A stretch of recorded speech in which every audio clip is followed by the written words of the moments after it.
Hey everyone! Welcome back to the channel. Automatic transmission bands are steel bands that wrap around sections of the gear train and connect to the housing.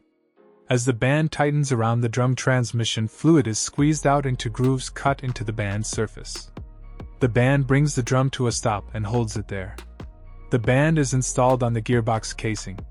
One end of the band is connected to the casing itself, while its second end is linked up with a running piston of the servo unit.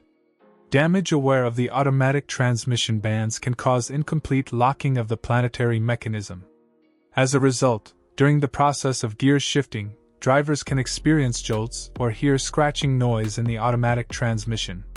It will turn on the check engine light on your dashboard and store the automatic transmission-related error codes. Stop driving if your automatic transmission bands are damaged and repair your vehicle immediately.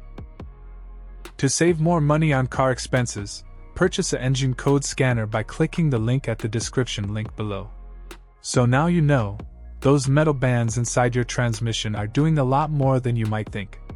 If you found this video helpful, give it a thumbs up and hit that subscribe button for more car tech breakdowns. Got questions about your transmission? Drop them in the comments below. We might cover it in a future video. Thanks for watching, and I'll see you in the next one.